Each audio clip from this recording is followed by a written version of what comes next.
Kitab Al-Quran itu ternyata mengalami perubahan dari waktu ke waktu.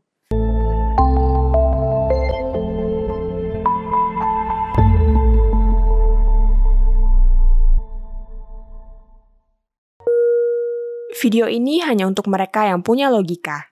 Bagi yang tidak punya logika, skip aja.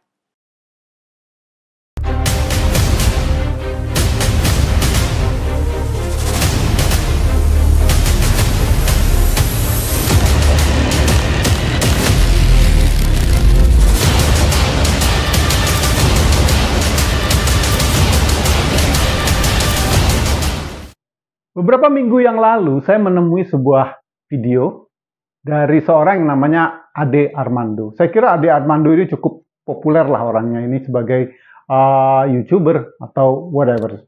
Dia seorang selebritis saya kira. Dan kalau nggak salah dia sempat digebukin. Ketika ada demonstrasi dia ada di situ digebukin. Kasihan juga ya, karena dia digebukin katanya karena orang kesal dia sering menghina Islam. Cuman beginilah ya. Menurut Quran itu bunyinya kayak gini, diwajibkan bagi kamu itu qisas. Artinya hukum kesetaraan. Kalau Ade Armando menghina kamu, maka kamu harus balasannya menghina. Itu maksimum, bukan mukulin. Misalnya gini ya, saya meludahi presiden, gitu ya. Presiden itu maksimum boleh meludahi saya. Nggak boleh saya di penjara gitu, nggak boleh. Itu bukan orang Islam. Yang menghukum seperti itu bukan Islam. Menurut Quran, kalau orang menghina kita, balasannya juga menghina lagi. Maksimum, nggak boleh mukul. Kalau seseorang menghina Tuhan, yang punya hak qisas itu Tuhan. Artinya menghukum dia itu Tuhan, bukan kita. Kita nggak punya hak qisas pada dia. Banyak orang salah kaprah lah, ya, mengenai menjaga kesucian agama. Menjaga kesucian agama dengan melanggar agama itu sendiri. Jadi kayak kemarin itu di Swedia itu ada orang ditembak gara-gara dia membakar Quran. Ya Tuhan. Dia menghina Tuhan, ya. Maka hak qisasnya itu ada di tangan Tuhan. Bukan di tangan umat. Baca lagi deh. Kutiba alaikum qisas. Diwajibkan atas kamu menjalankan hukum qisas. Bukan lebih dari qisas, enggak. Oke, anyway, Ade Armando ini memang orangnya suka kadang-kadang jengkelin gitu. Tapi buat saya sih enggak lah. Karena saya masih coba untuk berpegang pada hukum-hukum Quran. Kalau orang yang fanatik dan tidak memegang hukum Quran memang jengkel banget sama dia gitu. Anyway, dia bilang begini ya, kemarin itu videonya dia cerita mengenai adanya revisi daripada Quran. Saya dari kepala, ini orang pakai akal nggak sih gitu ya? Terus dia mengquote siapa profesor siapa itu namanya Muin apalah gitu namanya Muin, profesor dari Amerika, orang Indonesia Amerika. Pertanyaan saya, apakah benar ada revisi Quran? Dan itu mau saya sangkal, gampang nyangkalnya. Kita menggunakan apa yang disebut dengan kaidah atau prinsipal daripada Karl Popper. Bahwa suatu teori itu hanya bisa disangkal, bukan dibuktikan benar. Enggak, disangkal. Itu adalah kaidah Karl Popper di dalam logika atau sains. Bahkan sebetulnya kaidah ini bisa dipakai baik dalam fisika atau metafisik. Saya menggunakan kaidah ini untuk keduanya. Mungkin dalam hal ini ada sejarah ya, jadi bukan fisik, non fisik. Apakah dari pernyataan Ade Armando ini ada kesalahan logika atau tidak? Yang kedua, apakah ada buktinya atau tidak? Setidaknya saya akan membuktikan bahwa tidak ada perubahan di Quran yang bisa saya ketahui. Video ini akan saya bagi menjadi dua. Bagian pertama adalah video Ade Armando dengan respon-respon yang sedikit ngocol. Kalau Anda memang menyukai hal-hal yang sifatnya ngocol, ya silahkan tonton sampai habis. Bagian kedua, saya akan menjelaskan bahwa apa yang dikatakan Ade Armando itu salah. Mari kita tonton videonya Ade Armando dulu. Belakangan ini saya banyak muncul jadi konten di media sosial gara-gara dituduh menista agama. Saya dituduh murtad, munafik, misionaris, dan segala macam lainnya. Ini gara-gara konten media sosial dan YouTube saya dianggap ngajak ribut umat Islam. Padahal saya cuma mengangkat apa yang saya anggap sebagai kebenaran yang perlu diketahui bukan hanya umat Islam tapi juga umat non-Islam. Salah satu yang terbaru adalah video saya di mana saya menyatakan bahwa apa yang kita kenal sebagai Al-Quran di masa ini sangat mungkin nggak sama dengan Al-Quran di saat dulu pertama kali diturunkan di era Nabi Muhammad. Saya lantas dituduh dengan sengaja berusaha menjauhkan umat Islam dari kebenaran agamanya. Tuduhan ini kelewatan banget sih. Begini ya, saya ini seorang muslim. Saya nggak mungkin menghina Islam. Saya juga nggak suka kalau Islam dihina. Tapi saya merasa saya harus menyampaikan apa yang penting diketahui, tapi selama ini tidak banyak dibicarakan, karena misalnya terlalu sensitif dan dapat menyinggung perasaan umat Islam. Salah satunya ya soal keaslian Al-Quran. Selama ini mayoritas umat Islam percaya bahwa tidak pernah dalam sejarah Islam Al-Quran itu diedit, ditulis ulang, atau sebagian isinya dihilangkan karena satu dan lain hal. Dalam Al-Quran memang ada ayat yang bilang Allah akan menjaga isi Al-Quran, dan itulah yang dijadikan landasan keyakinan bahwa Al-Quran tidak pernah berubah. Saya pun dulu berpikiran dan meyakini itu. Tapi kini setelah saya baca banyak buku, mendengar diskusi, bertukar pikiran, saya tiba pada kesimpulan bahwa Al-Quran sangat mungkin mengalami perubahan. Mungkin atau hampir pasti menurut keyakinan saya, Al-Quran tidak berubah secara substantif, tapi bahwa di sana sini ada editan, koreksian, atau bahkan ada yang dihilangkan mungkin saja terjadi. Sampai di sini saya akan mengingatkan dulu nih, video saya ini hanya pantas ditonton oleh mereka yang bersedia membuka pikiran dan bisa menahan diri untuk menerima argumen yang berbeda dari apa yang selama ini mereka yakini. Kalau Anda tidak bisa menerima perbedaan, mungkin Anda sebaiknya tidak melanjutkan menonton video ini. Skip aja. Tapi kalau Anda masih bersedia sabar menerima kemungkinan keragaman interpretasi, saya ingin mengajak Anda diskusi. Jadi yang belajar Islam tentu tahu bahwa Al-Quran tidak diturunkan sekaligus dalam satu waktu. Allah menyampaikan ayat demi ayat kepada Nabi Muhammad selama 20 tahun. Jumlah keseluruhan ayat Al-Quran itu mencapai 6.236 ayat. Dan ayat-ayat itu tidak langsung dikumpulkan dalam sebuah folder khusus misalnya seperti yang bisa kita lakukan sekarang. Jadi ayat-ayat itu dihafal dan dicatat secara terpisah-pisah oleh puluhan atau bahkan ratusan sahabat Nabi. Nabi Muhammad sendiri sih nggak pernah memerintahkan umat Islam untuk mengumpulkan ayat-ayat itu untuk dijadikan kitab Al-Quran. Mengumpulkan ayat-ayat Al-Quran sehingga menjadi sebuah kitab atau mushaf, Al-Quran adalah inisiatif dan kreativitas para sahabat Nabi. Kebutuhan untuk mengkompilasi ribuan ayat itu dalam sebuah buku menjadi semakin mendesak karena Islam terus menyebar ke berbagai daerah di luar Mekah dan Madinah. Tapi itu bukan sebuah proses yang mudah. Pengumpulan final ayat-ayat itu baru tercapai di masa kepemimpinan Utsman bin Affan yang sudah berjarak puluhan tahun sesudah Nabi Muhammad wafat. Ketika itu sudah banyak ditemukan banyak versi mushaf Al-Quran di tangan banyak orang di berbagai tempat berbeda. Mungkin sih sebagian besar isi mushaf-mushaf itu sama, tapi banyak juga yang berbeda. Jadi, salah satu otoritas Utsman bin Affan dengan timnya adalah menentukan mana isi mushaf yang bisa diterima, mana yang perlu dikoreksi, mana yang perlu dibuang. Karena Nabi Muhammad sudah wafat, tim Utsman tidak bisa menanyakan kebenaran versi Al-Quran itu kepada Nabi. Mereka hanya bisa mengandalkan penilaian para anggota tim. Melalui proses itulah diperoleh sebuah kitab Al-Quran yang dianggap paling memenuhi standar. Bagaimanapun, umat Islam artinya harus tahu bahwa hanya dalam beberapa atau puluhan tahun sesudah Nabi wafat, sudah terdapat sejumlah atau banyak versi Al-Quran. Artinya tidak terdapat hanya satu versi Al-Quran. Itu kemudian memang diseleksi, tapi penseleksian itu dilakukan oleh orang-orang biasa. Para penseleksi itu pasti kalangan terpilih, pintar, bisa dipercaya, tapi mereka adalah manusia yang mungkin saja melakukan kesalahan. Selain itu, ternyata walau sudah ada satu versi tunggal terstandarisasi oleh Utsman, itu belum menutup kemungkinan masih adanya versi-versi yang tidak diperiksa oleh tim Utsman dan terus bertahan di masa-masa berikutnya. Buktinya, setelah pensaksian Utsman, standarisasi kembali dilakukan di era Khalifah kelima Bani Umayyah Abdul Malik bin Marwan. Saat itu Khalifah Abdul Malik membentuk komite untuk melakukan standarisasi Al-Quran yang terdiri dari 6 ulama. Mereka bersama menentukan mana yang perlu dimasukkan dalam Al-Quran. Artinya, ketika itu kembali dilakukan hal seperti yang terjadi di era Khalifah Utsman. Buat saya, jadi penting untuk mengetahui bahwa setidaknya dalam 2 periode berbeda terjadi standarisasi Al-Quran. Bahkan, standarisasi juga dilakukan di abad 20. Saya merujuk pada penjelasan Profesor Mun'im Siri, PhD. Profesor Mun'im bukanlah orang sembarangan.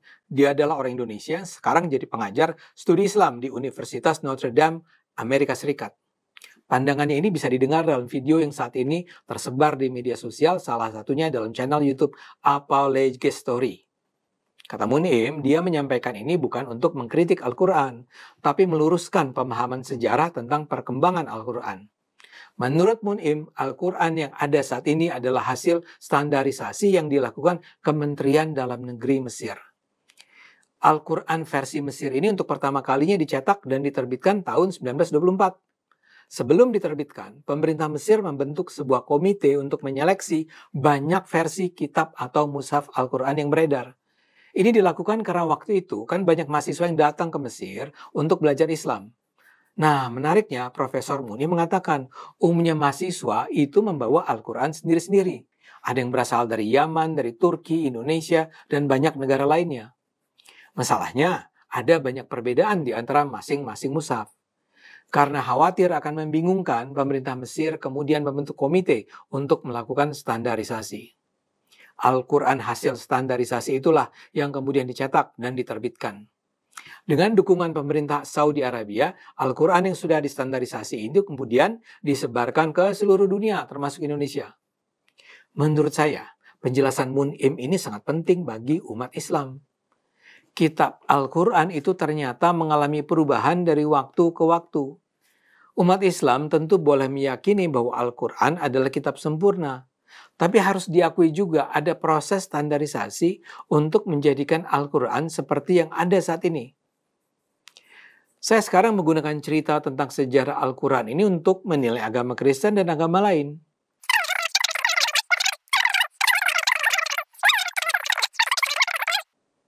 Tuhan Maha Besar dan Maha Kasih, dan karena itulah Dia akan selalu melindungi seluruh umatnya. Yuk gunakan akal sehat, karena hanya kalau kita gunakan akal sehat, dunia akan selamat. Ade Armando mengatakan Quran itu pernah direvisi setidaknya 3 kali di dalam sejarah. Pertama zamannya Utsman, kedua zamannya siapa Marwan atau siapa itu, Khalifah Marwan. Yang ketiga kemarin tahun 1924. Pertanyaannya, apakah memang benar Quran itu pernah direvisi atau hanya narasi saja? Jadi cerita revisi Quran itu adalah cuma narasi saja, tidak ada buktinya. Kesalahan pertama ya, ketika dia mengatakan bahwa yang menyusun Quran itu adalah Utsman. Dikumpulkan semua ya, terus kemudian jadikan buku. Quran sebelumnya, katanya dia ya, Quran sebelumnya itu adalah hanya hafalan saja. Gila tuh. Kalau Anda baca ya, nggak ada satu halaman ya. Zalikal kitabula raiba fihi hudalil muttaqin. Di situ ada kitab.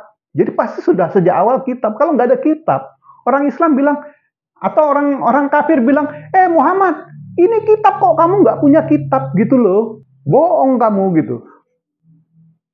Orang-orang kafir Quraisy itu akan bilang, lu bohong lu kalau ngomong-ngomong perkara kitab padahal kamu nggak punya kitab. Sejak awal sudah ada kitab. Memang kitab itu perlahan-lahan disusun. Terus Ade Armando bilang, nggak ada file kayak gini. Gendeng itu namanya. Tahu kenapa nggak? Saya bilang gendeng. Bagaimana Nabi Muhammad dan pembantu-pembantunya, mungkin Zaid itu ya, menyusun Quran itu nggak gampang. Karena apa? Karena wahyu itu diturunkan nggak acak. Menurut dia loh, aku nggak tahu. Kemungkinan besar memang acak gitu. Porsche, come on, sit. Porsche, sit. Jadi kalau ada orang yang mengatakan bahwa Quran itu disusun oleh Utsman, apalagi waktu zaman saya kecil dulu dibilangin, Yang menyusun Quran itu Utsman. Diambil dari surat ayat yang terpendek sampai ke surat ayat yang terpanjang. Terbalik. Dari surat yang terpanjang ayatnya ke surat yang terpendek ayatnya. Kalau Anda lihat surat An-Nas itu lebih panjang daripada surat Al-Ikhlas, atau surat Al-Kautsar itu lebih pendek daripada surat An-Nas. Nggak bener juga gitu loh argumennya. Terus kalau gini aja lah ya. Sekarang kita lihat klaim Quran apa. Itu ada di ayat 17 surat Al-Qiyamah.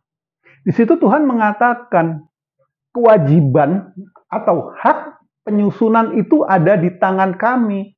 Kami itu bukan Tuhan bersama Nabi Muhammad sama yang lain-lain. Enggak, kami itu adalah Tuhan. Itu adalah kata yang disebut dengan jamak raja-raja sebagai saya. Saya itu kalau raja itu mengatakan kami. Up. Go up. Good girl. Jadi Al-Qiyamah ayat 17 itu mengatakan hak dan kewajiban itu ada di tangan Tuhan dalam menyusun Quran itu. Baik kata, huruf, surat, semua dia bilang gitu. Memang tidak dibilang, tapi hak dalam penyusunan itu dia. Dan itu kita bisa lihat tanda-tandanya. Tidak hanya itu. Yang berhak menafsirkan Quran itu juga Tuhan. Ayat 17 Al-Qiyamah. Yang berhak menafsirkan Quran itu ya Tuhan sendiri. Dan kamilah yang menjelaskannya. Saya ambil contoh, ayat Bismillah itu adalah ayat pembukaan daripada semua surah. Kecuali At-Taubah. Kalau itu bikinan orang, atau itu susunan Utsman, aneh gitu loh. Kenapa nggak At-Taubah juga pakai Bismillah? Ya kan? Semua sama, seragam. Itu tipikal pola yang ada di otak manusia seperti itu. Yang kedua, ayat Bismillah di Al-Fatihah itu diberi nomor 1. Itu ayat pertama. Sedangkan di surah-surah lain nggak ada nomornya. Itu juga unik gitu loh. Itu bukan pattern manusia, bukan seperti itu. Kalau Bismillah di Al-Fatihah dikasih nomor 1, di ayat-ayat lain juga diberi nomor 1. Atau kalau nggak diberi nomor, nggak diberi nomor semua. Nggak mungkin Utsman itu bikin kayak gitu loh. Seringkali ya, satu ayat itu bisa dipecah menjadi beberapa kalimat. Itu kalau misalnya saya jadi Utsman, lebih baik itu satu kalimat ya satu ayat, satu kalimat, satu ayat, dan itu lebih gampang. Itu pola berpikir manusia. Tapi nyatanya enggak. Coba deh perhatiin. Kadang-kadang beberapa kalimat gitu jadiin satu ayat. Oke, yang ketiga, masalah spelling. Spelling itu ejaan. Ada satu ejaan yang saya pikir unik. Di Quran banyak ejaan-ejaan yang nyeleneh, tidak standar. Yang paling tidak standar saya temui adalah kata bastatan. Kata bastatan ditemui ada 2 di Quran, ya. Kata bastatan pertama ada di surat Al-Baqarah ayat 247. Di situ digunakan ejaan yang standar, pakai sin. Kemudian ada lagi yang dengan ejaan nyeleneh, yaitu di surat Al-A'raf ayat 69. Di situ digunakan sod, bukan sin. Jadi ada 2 ejaan bastatan. Yang standar itu ada di Al-Baqarah ayat 247 yang menggunakan sin. Sedangkan yang ada di Al-A'raf 69 itu tidak standar, agak nyeleneh dengan menggunakan huruf sod. Ejaan unik dan nyeleneh yang kedua adalah kata Ibrahim. Kata Ibrahim di surat Al-Baqarah semuanya menggunakan alif untuk menyatakan vokal yang panjang A. Ibrahim. Seperti itu. 2 harakat. Sedangkan di surat-surat lain itu alif itu tidak ada. Tapi tetap dibaca Ibrahim. Tetap dibaca panjang. Masih ada lagi yang ejaannya itu tidak standar atau berbeda-beda. Seperti Anda bisa lihat di sini, ya. Dan mungkin Anda bisa cari lagi di tempat lain. Menurut Ade Armando, bahwa tahun 1924 itu ada standarisasi baru, revisi standarisasi. Kalau itu memang betul-betul terjadi, yang paling kelihatan menyolok itu ya tadi itu. Bismillah di Al-Fatihah itu dikasih nomor 1. Kenapa nggak semua ditambahin nomor 1 ya? Atau Bismillah yang ada di Al-Fatihah itu dihilangin nomornya gitu. Enggak juga. Itu kan wajar gitu loh. Standar. Semua jadi standar. Demikian juga ejaan. Ibrahim pakai ya atau tidak pakai ya, salah satu lah. Jadi semua ejaan-ejaan ini diperbaiki. Jadi ejaan ini distandarisasi. Ini enggak. Yang mana yang distandarisasi gitu. Oke, anyway ya, aku nggak tahu lah ya. Kalau orang-orang ini ngomong yang mana? Mana yang distandarisasi? Ada satu lagi, kalau itu memang ingin memperbaiki Quran, maksudnya revisi itu, ya namanya revisi kan memperbaiki tentunya kan. Itu tafsir-tafsir yang salah, ya, itu akan juga kena. Ambil contoh kata alaqah. Alaqah yang dulu ditafsirkan sebagai segumpal darah. Kenapa alaqah tidak diganti menjadi dam al-jamid? Segumpal darah. Dam itu darah, al-jamid itu yang menggumpal, darah yang segumpal. Itu di Al-Mu'minun berapa ayat 14 itu kalau nggak salah itu ya. Atau di beberapa ayat lagi, semua alaqah diganti. Dam al-jamid, segumpal darah. Itu zaman dulu itu diterjemahkan ya, ditafsirkan, dimaknai segumpal darah. Padahal enggak, itu lintah artinya. Tapi itu tidak dirubah. Itu tahun 1924 itu masih pemahaman orang bahwa alaqah itu segumpal darah. Padahal di situ secara literal artinya lintah. Demikian juga kata mudghah. Itu dulu ditafsirkan atau dimengerti sebagai segumpal daging. Juz al-lahm atau juz al-lahma kalau buat lidah saya. Ada lagi juga pengertian babi itu haram saat ini itu adalah babinya yang haram, bukan daging babi. Jadi kalau Anda lihat ada 4 ayat pengharaman babi, itu keempat-empatnya bilang lahmaul khinzir, daging babi. Kalau mereka mau memperbaiki Quran sesuai dengan fikih atau tafsir, maka keempat kata lahma yang ada di Quran itu dihilangin. Jadi bukan lahmaul khinzir, khinzir saja. Tapi itu enggak, masih ada. Lain lagi, pemahaman mengenai khamr itu haram. Sampai sekarang pun masih. Apa salahnya ada suatu ayat ditambahin ya, hurimat alaikum hamr. Diharamkan bagimu hamr, alkohol. Diharamkan bagimu alkohol. Atau hamr itu dimasukkan di dalam ayat-ayat pengharaman makanan. Bisa dimasukkan situ. Seperti hurimat alaikum hamr, mayit, khinzir, dam, dan lain-lain. Nggak ada di situ. Itu kan logis kan? Jadi kalau namanya revisi itu berarti diperbaiki. Tapi ini nggak ada. Jadi kalau kita lihat ya, pattern daripada Quran masih tetap ada. Bismillah yang dikasih nomor cuman di Al-Fatihah. Di At-Taubah nggak ada bismillahnya. Bastatan masih pakai 2 spelling. Yang satu pakai sin, yang satu lagi pakai sod. Ibrahim masih pakai 2 spelling. Dan lain-lain spelling itu masih ada. Yang berubah apanya? Teksnya. Teksnya nggak berubah. Saya nggak tahu yang berubah apa. Terjemahannya. Atau taskil. Atau kata pengantarnya. Kalau taskil itu bukan bagian dari Quran. Itu adalah alat bantu untuk melantunkan Quran. Demikian juga dengan terjemahannya. Itu adalah alat bantu untuk mengerti Quran. Walaupun kadang-kadang terjemahnya salah gitu loh. Tapi Quran sendiri teksnya tidak berubah. Aku nggak tahu deh. Yang mana yang berubah. Nasihatku gini lah. Kalau Anda nggak mau jadi moron, ya. Kalau ada orang ngomong semangat gitu, oksimoron itu ngomong, terus Anda percaya aja, maka Anda jadi moron. Cek dulu apa yang dikatakan dengan oksimoron itu. Aku sih nggak mau jadi moron gitu. Tapi kalau jadi oksimoron, it's okay lah. Soalnya aku bisa ngibulin yang moron-moron itu.